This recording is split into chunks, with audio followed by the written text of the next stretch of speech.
Welcome to Real Flix Reviews. We're like a book club for people who hate reading. This month we're doing a farewell to RFR. So we picked Kingsman and the Golden Circle. We're also doing The Mist, Episode 7, Season 1. This week it's the original Gruesome Twosome.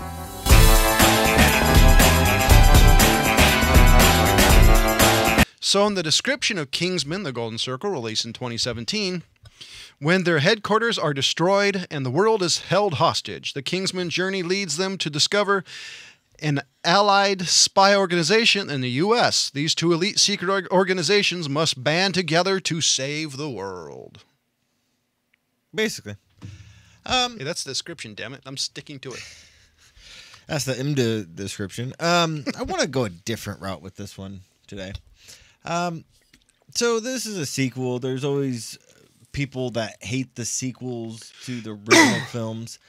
And I was kind of scanning through and I noticed that there is a lot of hate mail about this one on IMDb as far as user reviews go. I'll be honest, that surprises me because this was...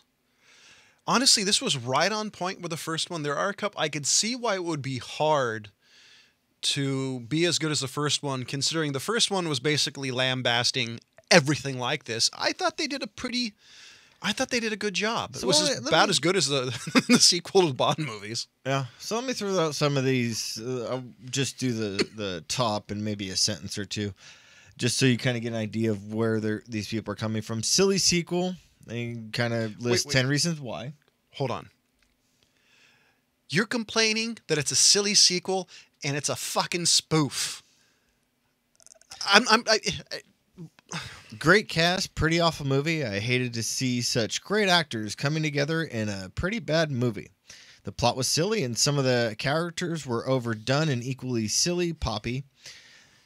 And the Elton John cameo for the first scene then was way overdone. Lame forced comedy fills this instantly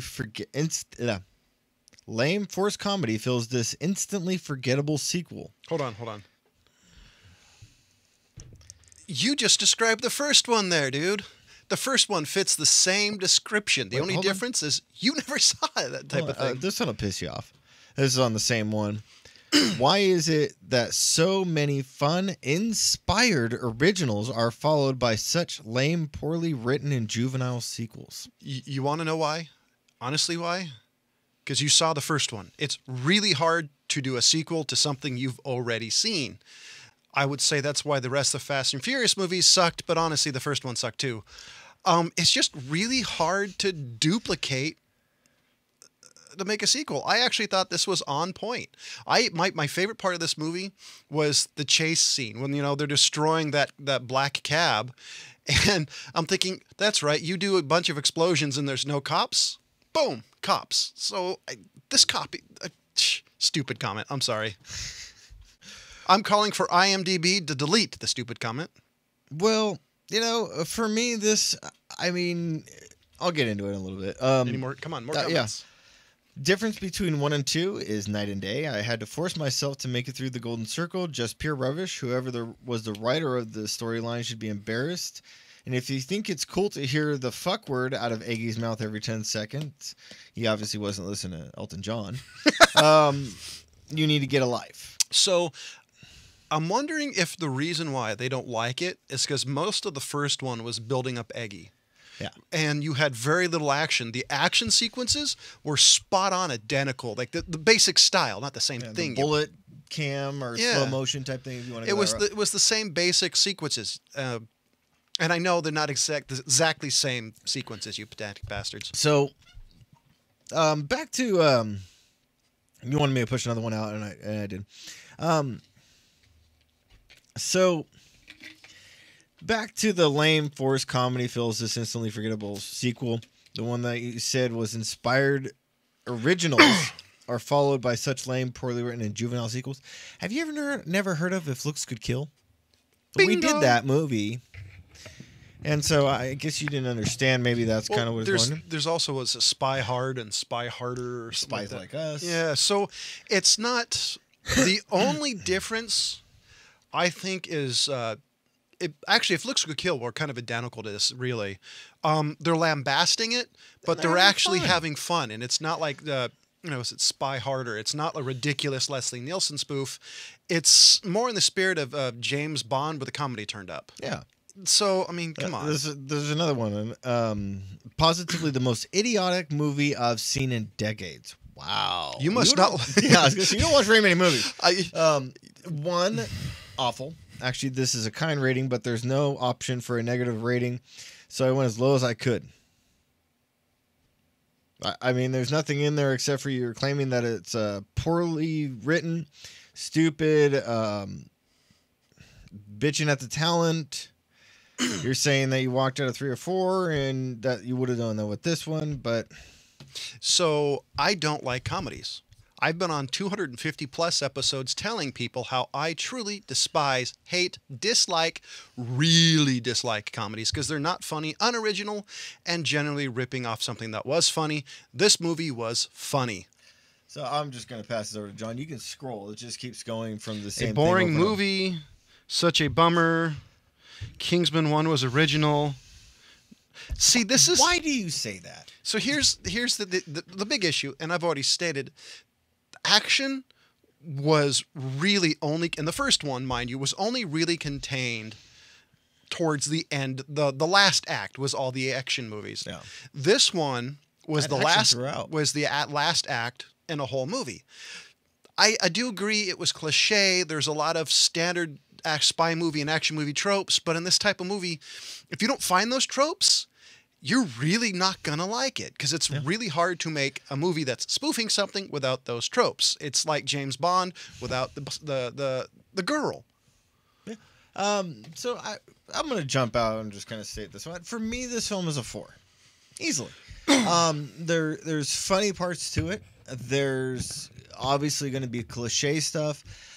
This one takes, as it did with the original one, it takes all the gadgets and gives you the funness with the gadgets as spy type thing. It didn't do the one thing that I was expecting. It didn't zhuzh up. It didn't really make the gadgets worse or like the James Bond and the Pierce Brosnan James Bond in particular made all the gadgets more ridiculous as the time went on. Yeah.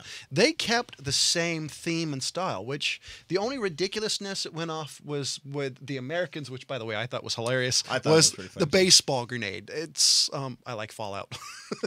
Well, I was kind of also disturbed by the lasso that went electric that cut through everything. I was kind of curious in how that giant lasso went up into the handle. Yeah, that was actually a pretty interesting thing. And the other thing, I mean, as any cook or professional chef would ever say, that is a magical meat grinder that sorts clothes and bone and gristle and veins and organs to just Without breaking sort it, all that without and then breaking it do a down. nice fat content in the burger as well. That is a magic meat grinder, and I want one. So I'll be honest, I was really disappointed that she didn't go, man, this would go really good with fava beans. I was hoping for something like that because I thought it would have been hilarious. Yes, I thought it would be hilarious. You It's a made a Hannibal cannibalism joke. I mean, okay, this hand, so you can't see the other one. So, as far as I'm concerned, it was a fun movie. You got the actions. I was in the first 10-minute opening scene type thing. I was kind of in there like, okay, in this section, you're overdoing the slow motion fight. To me.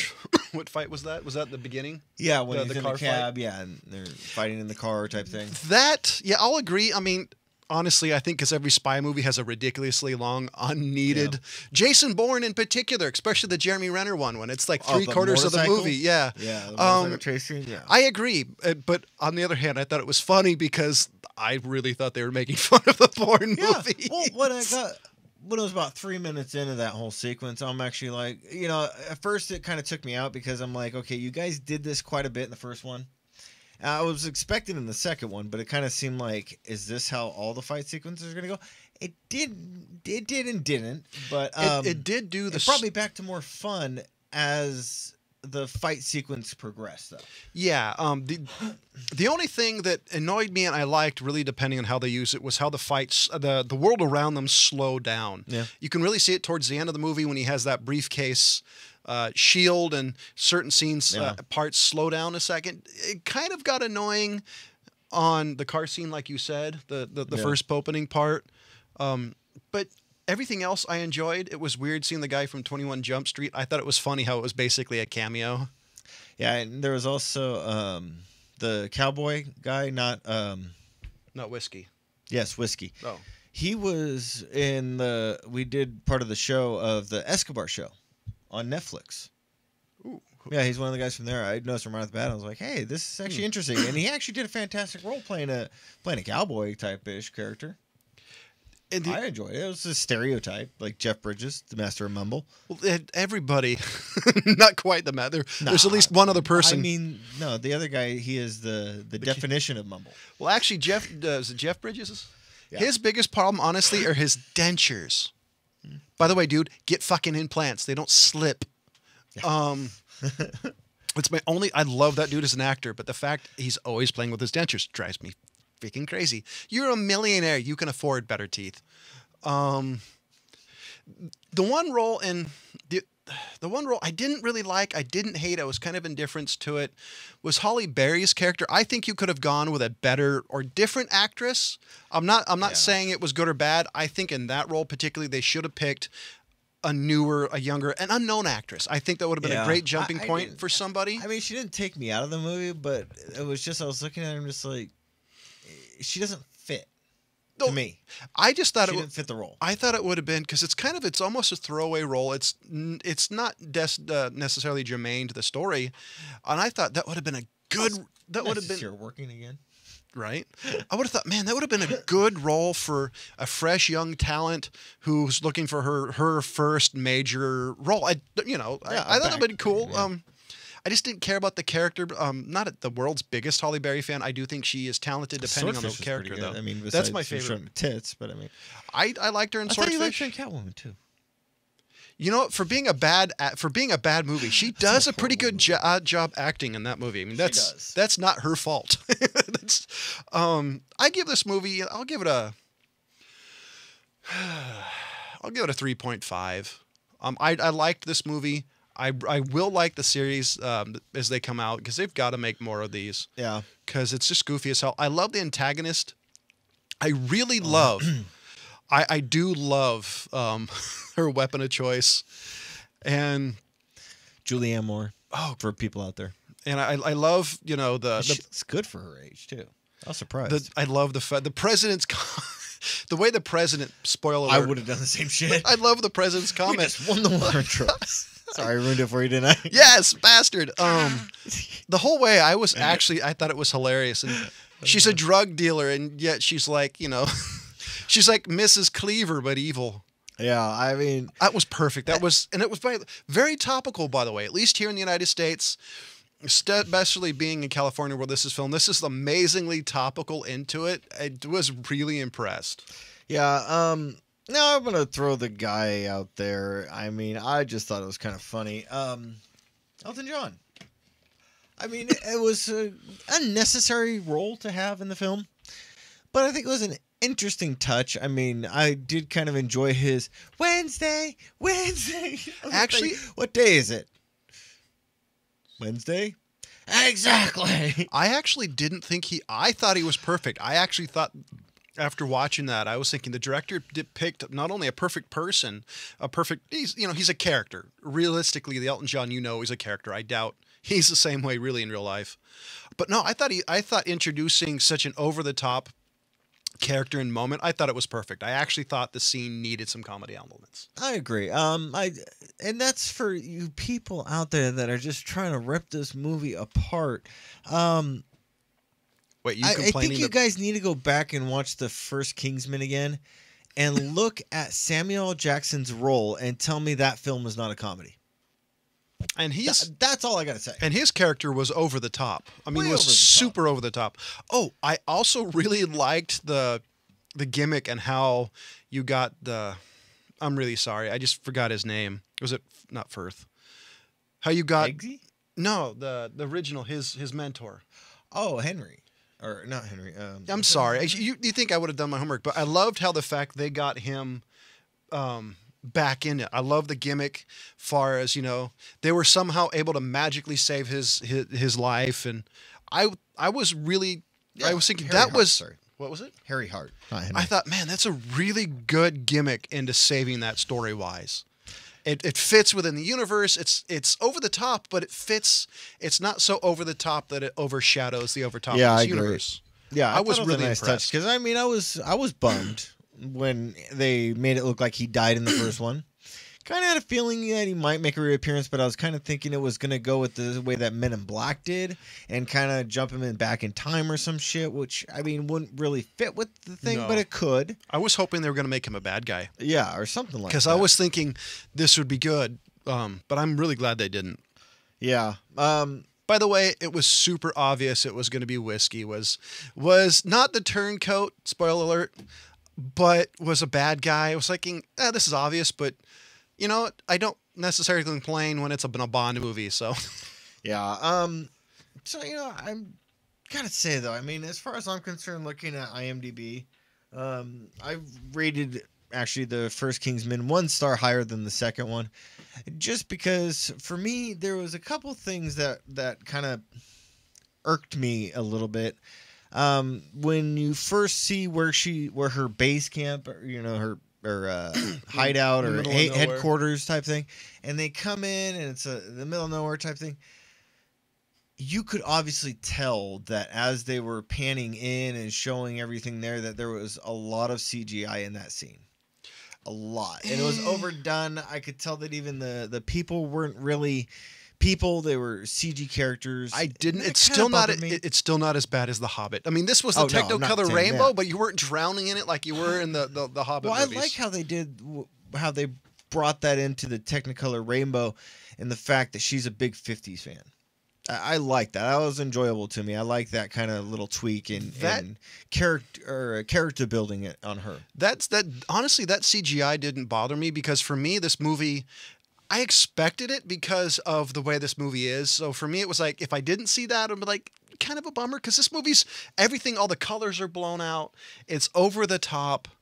The last thing about it that bothered me is the kind of final boss sequence fight when they're in the diner. And I thought that was hilarious. They panned and did the whole fight scene in one shot, but coming back and forth, moving the camera and adjusting it, going this way and that, with one take, or one fluid motion is how they did with the camera. That's what they did with the Avengers, and they did it in the first one during the church scene. At least it wasn't a bunch of fast cuts, because that's what would have ended up being. It would have made you either go in a seizure or be incredibly nauseous. Yeah, I agree, but I think they kind of... I don't know if it was just the way the cameraman was. It was kind of swoopy at stages, and it kind of took me out of the thing and make it enjoyable. But then like I said with the first one, the first sequence, fight sequence, I kind of started liking it again.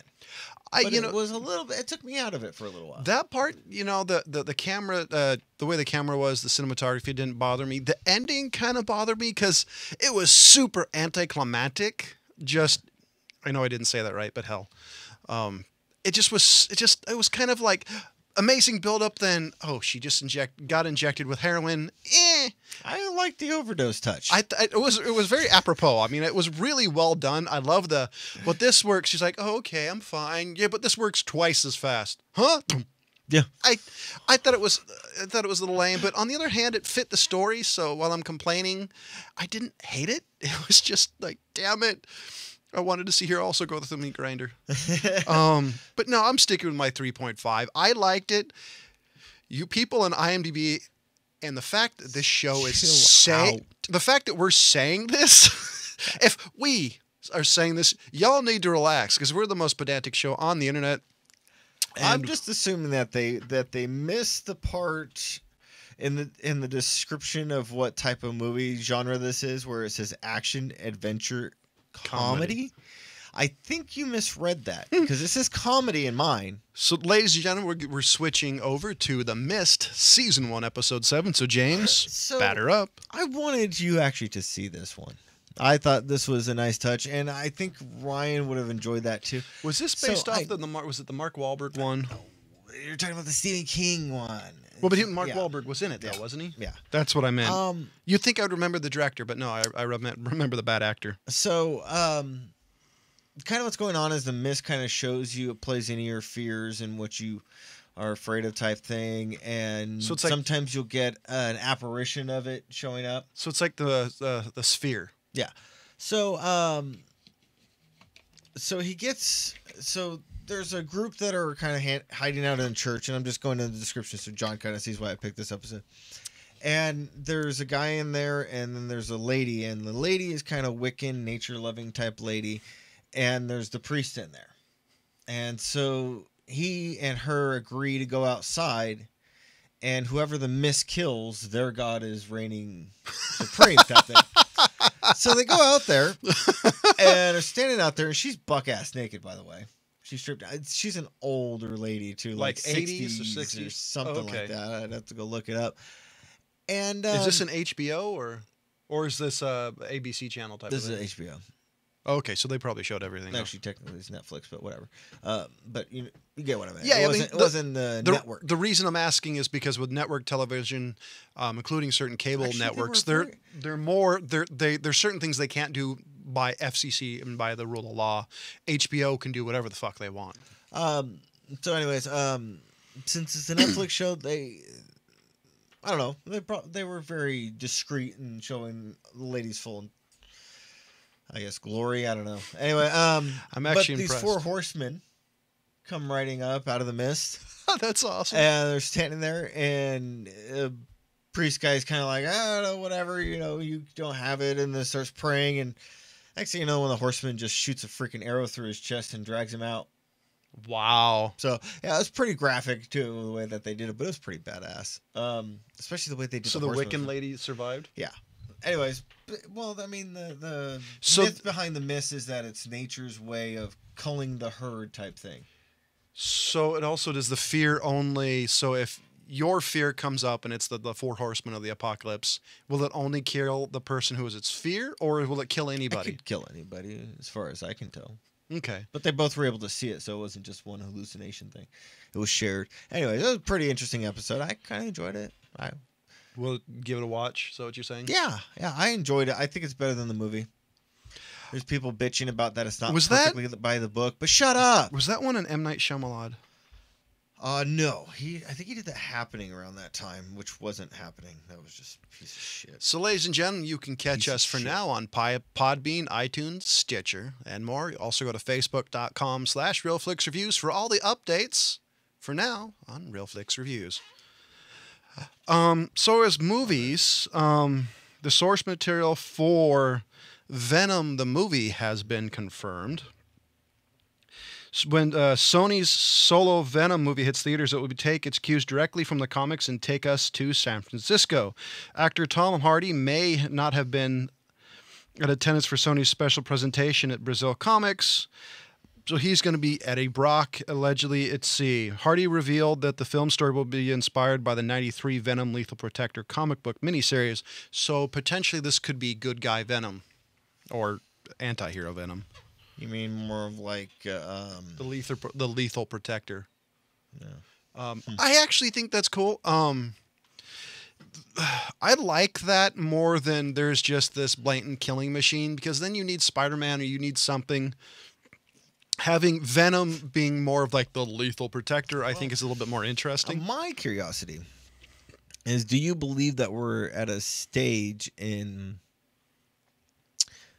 film technology to do justice to how the Venom costume operates? Realistically, Because I mean, they screwed up Spawn. the Tobey Maguire one, the effects were pretty good. Yeah. Honestly, All right. I mean, I don't it's think a living organism that moves. So. I just don't think there's ever going to be a way to do that justice. Really, I think no matter what, it's always going to look aged.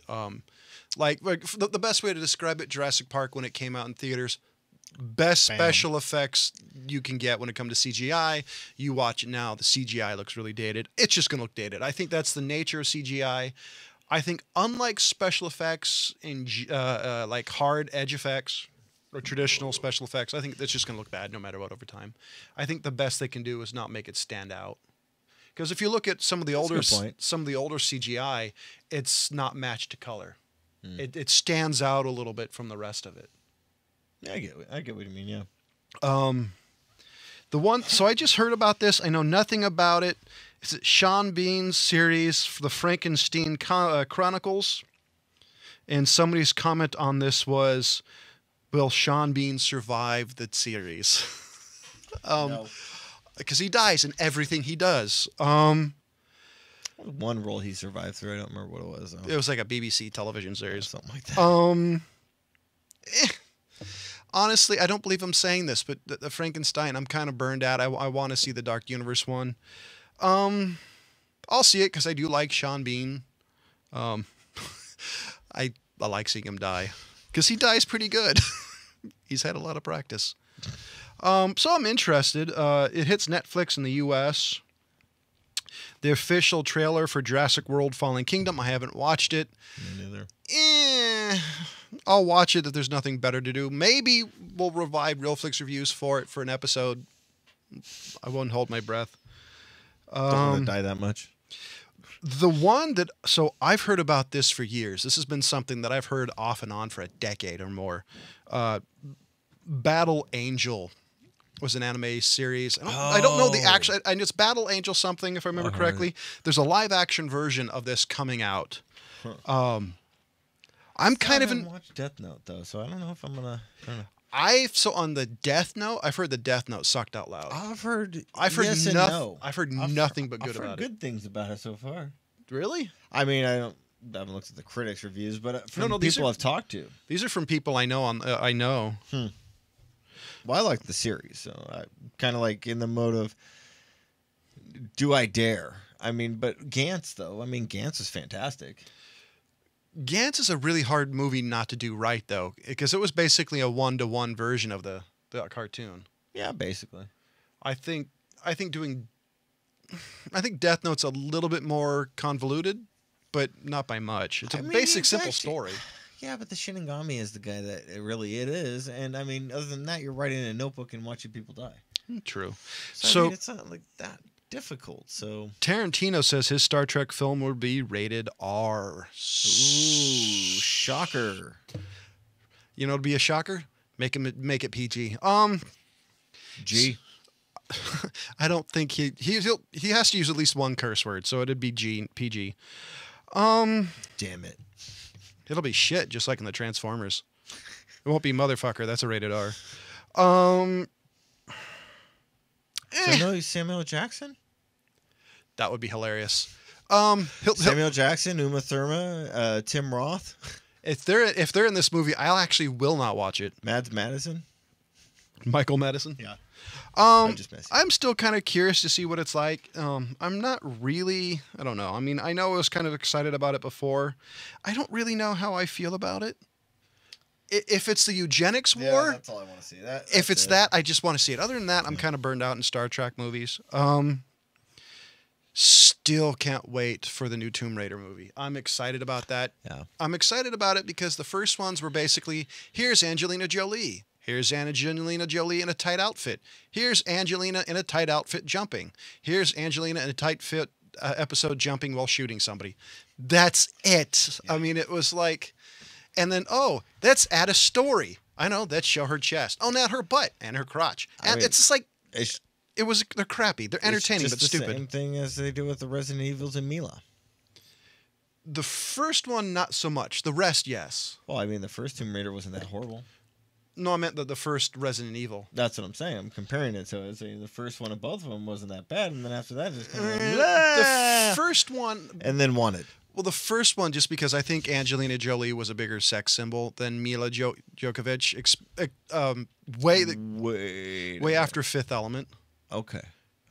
During Fifth Element, she was, but I think this time. I mean, she was still a sex symbol with that red dress that she was wearing. Yeah, but we're talking like Angelina Jolie when this was made was she was the flavor of choice, pinnacle of her that for her, and so Megan Fox and whoever that Hunger Games chick is.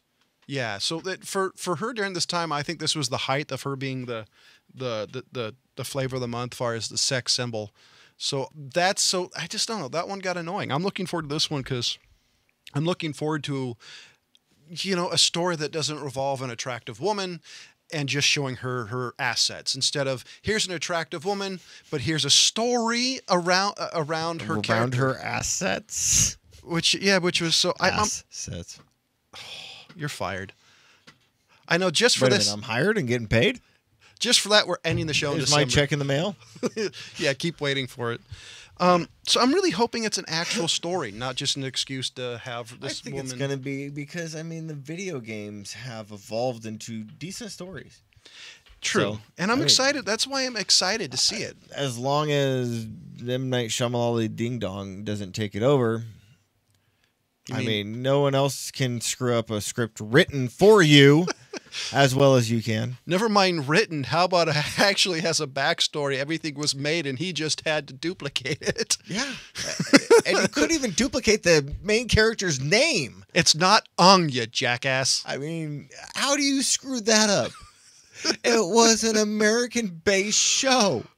Ugh. You don't need to change the fucking name. No, that's actually, if you don't know what we're talking about, it's Avatar: The Last Airbender. Yeah, you got to have the other part in there. You're going to get blue shit. Not waffles, people. This is what I have to look for in the new show. Less decorum. I just, that's as soon as he said, my name is Ung, it was like, The film was shit. and honestly, that may be the actual way you pronounce it. But It's an American-based show. well, yeah, but it's not how they pronounce it in the anime. And if you're going to go by the source material, i.e. the anime, you have to pronounce the names the way the anime did. Now, like I said, it may not be the way it's actually said. But that's the way the show said it. So, i.e., the normal spelling is wrong. And I'm very purist in the source material. Yeah. It drives him nuts. But Not this one. On this time, I'm right. He's agreeing with me. I mean, how can you screw that up? I mean, it's just, you have everything there. How did you fuck that up? I mean, seriously. Have you seen The Village? Yes, I have. Ooh, it's a costume. Let's run! Ah! I mean, come on. It's not even Freddy versus Jason. It's a dude in a Halloween costume. Or I mean, dudette. that script was written for you, too. That's based on one of the Alfred Hitchcock little booklet things. I know, because I fucking read it. So, ladies and gentlemen, I've been racking my brains on, which unfortunately will probably be my last pick in my beloved Real Flix reviews. So I decided to do something I normally wouldn't pick. I'm doing a Rankin and Bass classic, Rudolph. Nice. So it's one of my favorite holiday shows to watch. You can now actually watch it on Blu-ray. Looks very amazing. So, ladies and gentlemen, that's the pick. I give the Golden Circle 3.5 out of 5. James give it a 4. Ryan gave it a 6. So I thought he got rid of that extra thumb. No, he's making it for your incorrect pick on stars. Well, hey. So, Anyways. ladies and gentlemen, for Jonathan Charney, James Stevens, and Ryan the Black Glove, who's not fucking here, Preston, thank you for watching. Goodbye.